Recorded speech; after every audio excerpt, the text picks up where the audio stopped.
High viewers, నిజంగా మన భారతదేశ యొక్క పరువు తీసేస్తున్నారు కొంతమంది వెధవలు. వ్యాపారం లాభం ఇదే చూసుకుంటూ ఉన్నారు. మన దగ్గర ఏం కాదు కదా, వేరే దేశాలు కదా ఏం కాదులే అనుకొని పనికి మాలిన వస్తువులను ఎక్స్పోర్ట్ చేస్తూ ఉన్నారు. మొన్న మధ్య దగ్గు మందుకు సంబంధించి వేరే ఒక కంపెనీ, ఐ థింక్ గుజరాత్ అనుకుంటుంది, గాంబియా అనే దేశంలో, ఆఫ్రికా దేశంలో ఎంతమంది పిల్లలు చనిపోయారంటే మనం మాట్లాడుకున్నాం. ఎందుకు?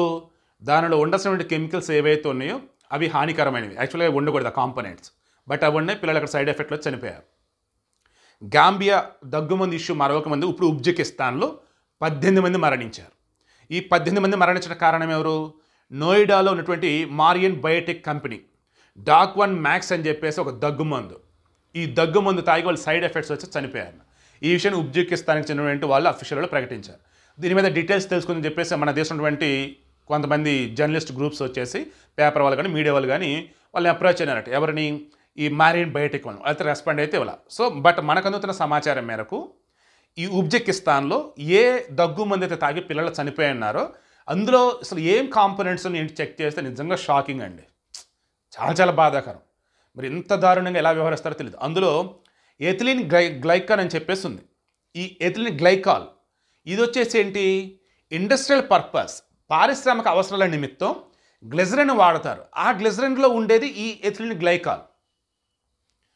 ఓరే దేవుడా, పశువులకేసి ఇంజక్షన్ మనుషులకి ఎత్తిన అలలాడిపోతాం, రోగాలు వచ్చి పోతాం.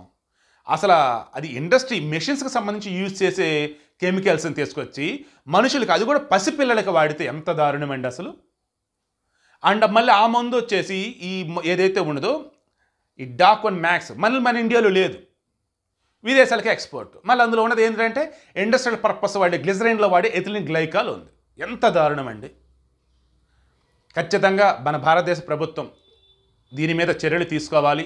అండ్ మిగతా ఇండస్ట్రీస్ ఏవైతే ఉన్నాయో, ఫార్మర్ రిలేటెడ్ కానీ రిమైనింగ్ ఏవైనా సరే విదేశాలకు ఎక్స్పోర్ట్ చేసేవి ఏవైతే ఉన్నాయో, మన దగ్గర ఏవైతే జనాలకు అందిస్తూ ఉన్నారో మళ్ళీ అందులో చెక్ చేసి ప్రాపర్ వేలో ఉంటేనే, ఏ మాత్రం తేడాగా ఉన్నా సరే ఎక్స్పోర్ట్స్ ఆపేయాలి, ఆ కంపెనీ లైసెన్స్ రద్దు చేయాలి.